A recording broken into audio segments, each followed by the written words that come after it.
ஜெயலலிதா அம்மையார் அவர்கள் முதலமைச்சராக இருந்த பொழுது அவருடைய இல்லத்திலே ஒரு ரெய்டு ஒன்றுக்கு ஏற்பாடு செய்யப்பட்டிருக்கிறது. வெறும் கையோடு திரும்புகிறார்கள் அதிகாரிகள். பேராசிரியர் ஐயா அவர்கள் நகைச்சுவை ததும்ப சொன்னாராம், வெகு நாட்களாக நான் என்னுடைய புத்தக அலமாரியை தூசு தட்ட வேண்டும் என்று நினைத்திருந்தேன், இப்பொழுது அந்த பணியை அவர்கள் செய்து முடித்து விட்டார்கள் என்று. பொறுப்பை கொடுத்த பிறகு, காரோட்டுகின்ற பொறுப்பை கொடுத்த பிறகு அவர் அருமையாக அந்த காரை ஓட்டி செல்வதை நாம் பின்னிருக்கையிலே சார்ந்து அமர்ந்து மகிழ்ச்சியோடு நோக்கி கொண்டிருக்க வேண்டும். ஸ்டியரிங்கை அப்படி திருப்பு இப்படி திருப்பு என்றெல்லாம் கருத்து சொல்லக்கூடாது என்கின்ற விஷயத்தை சொன்னவர் பேராசிரியர் பெருந்தகைதான்.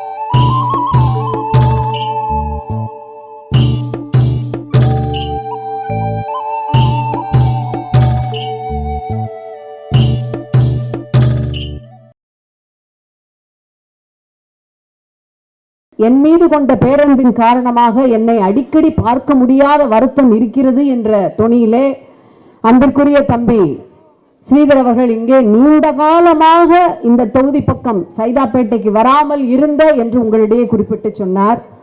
அந்த நீண்ட காலம் என்ன என்பதை நான் விளக்கம் சொல்ல விரும்புகின்றேன். சென்ற ஆகஸ்ட் 10ஆம் தேதி பாராளுமன்றம் முடிவடைகின்றது. அடுத்த பாராளுமன்ற கூட்டத்தொடர் டிசம்பர் 6-7 துவங்குகின்றது.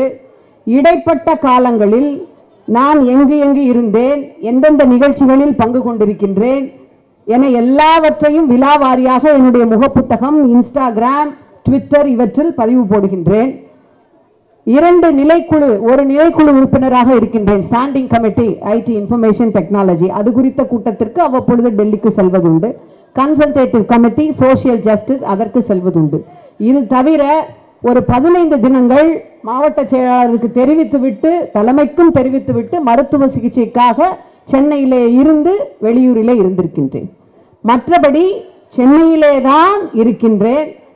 2 என்னுடைய 6 சட்டமன்ற தொகுதிகளில் டி நகரிலும் மயிலாப்பூரிலும் ஆய்வுகளை முடித்திருக்கின்றேன். சைதாப்பேட்டையிலும் என்னுடைய அன்பு தம்பி கிருஷ்ணமூர்த்தி அவர்களிடம் தேதி கேட்டேன், ஆய்வு செய்வதற்கு வேண்டும் என்று. அக்கா ஒதுக்கி தருகிறேன், மழைக்காலமாக இருப்பதால் பின்னர் பார்க்கலாம் என்று சொன்னார். விருகம்பாக்கம் எம்எல்ஏவும் சாட்சிக்கு இருக்கின்றார். 3 தேதிகளை ஒதுக்கி கொடுத்தீர்கள் அல்லவா? 3 தேதிகள் நான் உங்களுக்கு கொடுத்தேன். ஏனென்றால் மக்களுக்கு ஒரு பாராளுமன்ற உறுப்பினர் என்பவர் உங்கள் தொகுதியிலே வருவேன் இருப்பேன் என்று சொல்கின்ற உறுப்பினர், she is accountable. ஒரு உடன்பிறப்பை நீண்ட காலமாக என்று சொன்ன பொழுது அதற்குரிய விளக்கத்தை நான் தர வேண்டும். தொகுதி பணியிலே சற்றும் தொய்வில்லாமல் சென்னையிலே நான் இருந்தால் நீங்கள் அழைக்கின்ற எல்லா விழாக்களிலும், அது எந்த விழாவாக இருந்தாலும் கலந்து கொள்கின்ற பாராளுமன்ற உறுப்பினர் என்பதை நான் நெஞ்சு நிமிர்த்தி சொல்லுவேன். அத்தி பூத்தார் போல மலர்கின்ற குறிஞ்சி பூ அல்ல நான், அன்றாட மலர்கின்ற மல்லிகை பூவை தலையிலே வைத்து உங்களுக்காக உங்களோடு இருக்கின்ற பாராளுமன்ற உறுப்பினர். ஆனால் அன்பின் மிகுதியால் அக்காவை அடிக்கடி பார்க்க முடியவில்லை என்று அவர் சொல்லி இருக்கலாம் என்று கருதி உரைக்கு வருகின்றேன். பேராசிரியர் பெருந்தகை நம்முடைய திராவிட இயக்க கொள்கை வரலாற்றிலே நம்முடைய மாண்புமிகு முதலமைச்சர் குறிப்பிட்டு சொன்னதை போல, சுயமரியாதை காலம் துவங்கி இன்றைய திராவிட இயக்கம் மாடல் ஆட்சி காலம் வரை தொடர்ச்சியாக நம்முடைய கொள்கைகளை எழுத்தில் பேச்சில் அவருடைய அமைச்சு பணியில் முன்னெடுத்தவர்.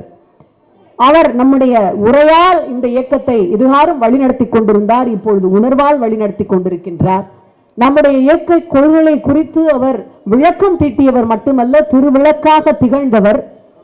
அவருடைய ஒளியிலேதான் இன்றைக்கு திராவிட மாடல் ஆட்சி என்கின்ற அந்த அருமையான ஆட்சியை நான் நடத்தி கொண்டிருக்கிறேன் என்று சொன்ன நம்முடைய மாண்புமிகு முதலமைச்சர் அவர்கள் அவருடைய நூற்றாண்டை கொண்டாடும் வகையிலே மிகச்சிறப்பாக சென்ற 14ஆம் தேதி என்று அனைவருக்கும் 100 பொதுக்கூட்டங்கள் கும்பகோணத்திலே நான் பேராசிரியர் பெருந்தகையினுடைய சிறப்பு பொதுக்கூட்டத்திலே பேசினேன். அந்த கூட்டங்களை அறிவித்ததோடு மட்டும் அல்லாமல் பெரியப்பா என்ற வகையிலே டிபிஐ வளாகத்திற்கு நம்முடைய பேராசிரியர் பெருந்தகையினுடைய பெயரை சூட்டி நூற்றாண்டு வளைவையும் அமைத்திருக்கின்றார். அதற்கு முன்பாக நம்முடைய பினான்ஸ் டிபார்ட்மெண்ட்டை சார்ந்த, நிதித்துறையை சார்ந்த அந்த நிறுவனம் சார்ந்த கட்டடத்தில் பேராசிரியருடைய சிலையையும் திறந்து வைத்திருக்கின்றார். பெருந்தகை அவர்கள் 944 தமிழா கேள் என்கின்ற தலைப்பிலே உரையாற்றுகின்றார். அதுதான் அவருடைய கன்னி பேச்சு. தமிழ் களனி திருத்தப்பட வேண்டும். ஏனென்றால் அது இலக்கிய பூங்காவாக இருந்தாலும் சரி, அல்லது இலக்கண விளை நிலமாக இருந்தாலும் சரி, ஆரிய களைகள் அங்கே முளைத்திருந்தால் அதனை தீ வைத்து எரிப்பதுதான் திராவிடர்களுடைய தலையாய பணியாக இருக்க வேண்டும் என்று முழங்கி தன்னுடைய அரசியல் பயணத்தை தொடங்கியவர். தொடர்ச்சியாக 9 முறை சட்டமன்ற உறுப்பினர், 2 முறை மேலவை உறுப்பினர், 1 முறை நாடாளுமன்ற உறுப்பினர், அமைச்சராக பணி என்று முழுக்க தன்னுடைய வாழ்க்கையை இனமானம், சுயமரியாதை, இன எழுச்சி இவற்றிற்காக அர்ப்பணித்துக் கொண்டவர். உங்களை எப்படி நீங்கள் வெளிப்படுத்திக் கொள்வீர்கள் என்று கேட்டதற்கு, சுயமரியாதைக்காரன், மனிதன், அன்பழகன், அண்ணாவின் தம்பி, கலைஞரின் தோழன் என்பதைத்தான் அவர் உயர்த்தி பிடித்தார். கலைஞர் அவர்களிடம் பொறுப்பை கொடுத்த பிறகு, காரோட்டுகின்ற பொறுப்பை கொடுத்த பிறகு, அவர் அருமையாக அந்த காரை ஓட்டி செல்வதை நாம் பின்னிருக்கையிலே சார்ந்து அமர்ந்து மகிழ்ச்சியோடு நோக்கி கொண்டிருக்க வேண்டும். ஸ்டியரிங்கை அப்படி திருப்பு இப்படி திருப்பு என்றெல்லாம் கருத்து சொல்லக்கூடாது என்கின்ற விஷயத்தை சொன்னவர் பேராசிரியர் பெருந்தகை தான். எப்பேற்பட்ட பெருந்தகை தொடர்ச்சியாக இந்த இயக்கத்திற்கு தன்னுடைய அனைத்து உடல், உள்ளம், உறுதி, ஆன்மா அனைத்தையும் ஒப்படைத்திருக்கிறார் என்றால் அடுத்த தலைவரையும் வழிகாட்டிய அந்த பெருமை மிகுந்த தீர்க்க தரிசனத்தை உடையவர் அவர். நம்முடைய மாண்புமிகு முதலமைச்சர் அவர்கள் மேயராக இருந்து, அமைச்சர் பதவி வகித்து, துணை முதல்வராக இருந்து, இத்தனைக்கும் பிறகு அவர் தலைவர் என்கின்ற தகுதியை உடையவர் என்று பலர் பேசியிருக்கலாம். ஆனால் இவையெல்லாம் வருவதற்கு முன்பாகவே அந்தகத்தை இவரிடம் ஒப்படைத்து விட்டோம். பேராசிரியர் பேசுகின்றார். 988 நம்முடைய தலைவரானது 18 அதற்கு 30 வருடங்களுக்கு முன்பாக சொல்லுகின்றார், அந்தகத்தை இவரிடம் ஒப்படைத்து விட்டோம். நானும் கலைஞர் அவர்களும் தமிழ்நாட்டை எண்ணி எண்ணி எப்பொழுதாவது கலங்கி கொண்டிருக்கின்ற சமயங்களில் எல்லாம் கவலைப்பட வேண்டாம் என்று தலைவரை பார்த்து, உங்களுக்கு அடுத்ததாக உங்கள் அத்தனை செயல்திறனையும் தன்னுடைய கொள்கையிலும் செயலிலும் காட்டி வருகின்ற தம்பி தளபதி இருக்கின்றார் என்று அன்றைக்கே சுட்டிக்காட்டியவர் நம்முடைய பேராசிரியர் பெருந்தகைதான்.